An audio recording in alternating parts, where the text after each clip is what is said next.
إن الحمد لله والصلاة والسلام على رسول الله أما بعد قال الله تعالى في كلامه المجيد وفي فرقانه الحميد أعوذ بالله من الشيطان الرجيم والفجر وليال عشر والشفع والوتر صدق الله العظيم الحمد لله সম্মানিত বন্ধুগণ,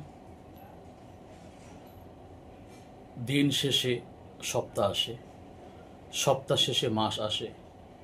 এরকমভাবে 12টি মাস শেষ হয় আমাদের একটি বছর, 12টি মাসের মাধ্যমেই শেষ হয় আমাদের একটি বছর। সেই হিসাবে আরবি মাসের 11তম মাস শেষ হওয়ার কাছাকাছি আগামী মাস জিলহজ মাস শুরু হচ্ছে। এই জিলহজ মাসে নানান দিক থেকে জিলহজ মাসের গুরুত্ব রয়েছে। জিলহজ মাসে ইসলামের মূল 5টি রোকনের একটি পবিত্র হজ এই জিলহজ মাসে করা হয়। পবিত্র ঈদুল আজহা এই জিলহজ মাসে করা হয়, কুরবানি দেওয়া হয়। এবং এই জিলহজ মাসের 9 জিলহজ আরাফার মতো একটি পবিত্রময় দিন রয়েছে। নানান দিক থেকে জিলহজ মাস হলো গুরুত্বপূর্ণ একটি মাস। প্রিয় বন্ধুগণ, দিন শেষ হয়ে যাচ্ছে, আমাদের নির্দিষ্ট যে হায়াত আল্লাহ তাআলা আমাদেরকে দিয়েছিলেন, আমাদের হায়াতও শেষ হয়ে যাচ্ছে। প্রতিটি মুমিনকে আল্লাহ তাআলা নেক কাজ করার তৌফিক দিয়ে থাকেন বেশি বেশি। আর প্রতিটি মুমিন যখনই সে আল্লাহর পক্ষ থেকে সময় পায়, সুযোগ পায়, সে বেশি বেশি নেক আমল করেই থাকে। আমাদের সামনে সেরকম একটি মৌসুম, ইবাদতের একটি মৌসুম উপস্থিত হচ্ছে। রমজান মাসকে উপলক্ষ করে আমরা অনেক প্রস্তুতি নিলেও জিলহজ মাসের প্রথম 10 দশক আষাঢ়ে জিলহজ সম্পর্কে আমরা আসলে অতটা প্রস্তুতি নেই না, আমলের ব্যাপার আমরা উদাসীন থাকি। অথচ জিলহজ মাসও গুরুত্বপূর্ণ এবং জিলহজ মাসের প্রথম 10 দিন সবচেয়ে বেশি গুরুত্বপূর্ণ। জিলহজ মাসের প্রথম 10 দিন সম্পর্কে কোরআনুল কারীমে সূরাতুল ফজরের প্রথম 3 আয়াত আল্লাহ তাআলা গুরুত্ব আরোপ করে বলছেন, ওয়াল ফজর ওয়া লায়ালিন আশর ওয়াশ শাফঈ ওয়াল ওয়াতর। আল্লাহ বলছেন ওয়াল ফজর ওয়া লায়ালিন আশর ওয়াশ শাফঈ ওয়াল ওয়াতর। ফজর দ্বারা এখানে যে কসম খেয়েছেন আল্লাহ তাআলা, ঈদুল আজহার ফজরের দিনকে বিশেষ করে তিনি ঈদুল আজহারের যে ফজরের সময়টা প্রত্যুষ, ওই কসমটা আল্লাহ তাআলা খেয়েছেন। তারপরে বলছেন ওয়া লায়ালিন আশর ওয়াশ শাফঈ ওয়াল ওয়াতর, 10 রাত্রের কসম খেয়েছেন। ওয়া লায়ালিন আশর, সেটা এই জিলহজ মাসের প্রথম 10-এর জন্য আল্লাহ তাআলা কসম খেয়েছেন। ওয়াশ শাফঈ ওয়াল ওয়াতর, তাফসীরের ভিতরে এসেছে শাফা মানে জোড়া, এটা হলো কুরবানির দিন। 10ই জিলহজের দিনটাকে, কুরবানির দিনটাকে আল্লাহ তাআলা কসম খেয়েছেন। এবং ওয়াল ওয়াতর ওয়াশ শাফঈ ওয়াল ওয়াতর, বিজোর রাত্রি দ্বারা আরাফার দিনটাকে আল্লাহ তাআলা কসম খেয়েছেন। এই আয়াতের মাধ্যমেই আমরা বুঝতে পারতেছি আলহামদুলিল্লাহ যে জিলহজ মাস আল্লাহ তাআলার কাছে কতটা গুরুত্বপূর্ণ।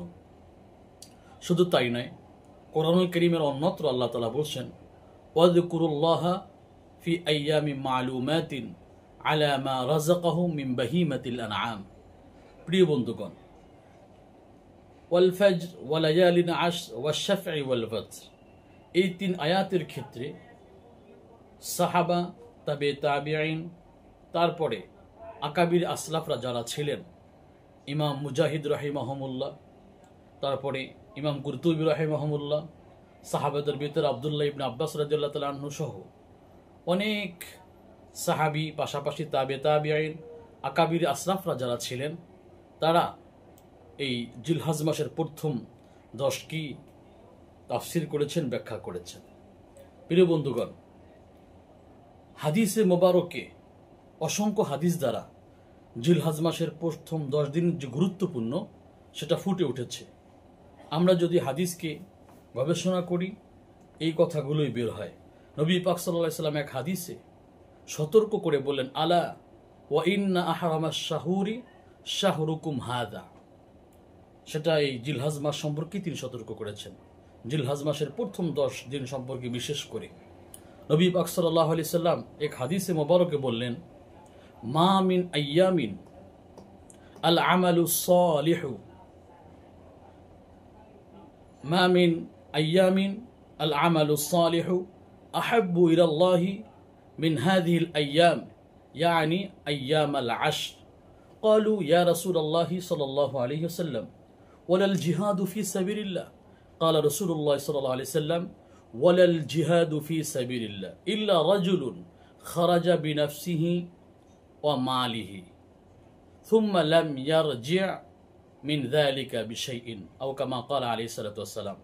এই হাদিসটা সহিহ সনদে বর্ণিত, বিভিন্ন লফজে সহিহ বুখারীতে এসেছে, তারপরে সুনানে আবু দাউদের ভিতরে এসেছে, তারপরে সুনানে নাসাই, ইবনে মাজা, অনেক হাদিসের ভিতরে এই হাদিসখানা এসেছে। এভাবে আরও শোয়াবুল ইমানের ভিতরেও অনেক হাদিস দ্বারা প্রমাণিত জিলহজ মাসের প্রথম 10 দিন হলো আল্লাহ তাআলার কাছে গুরুত্ব। এবং এই জিলহজ মাসের প্রথম 10 দশকে নবী পাক সাল্লাল্লাহু আলাইহি সাল্লাম বিভিন্ন আমল করেছেন। এই আমলের মাধ্যমে হাদিস এবং কোরআনের মাধ্যমে স্পষ্ট ফুটে উঠে জিলহজ মাস আল্লাহ তাআলার কাছে কতটা গুরুত্ব। শুধু তাই নয় প্রিয় ভাইয়েরা আমার, আপনারা জানেন যে আল্লাহ তাআলার কাছে 4টি মাস হলো গুরুত্বপূর্ণ, তার ভিতরে অন্যতম হলো জিলহজ মাস।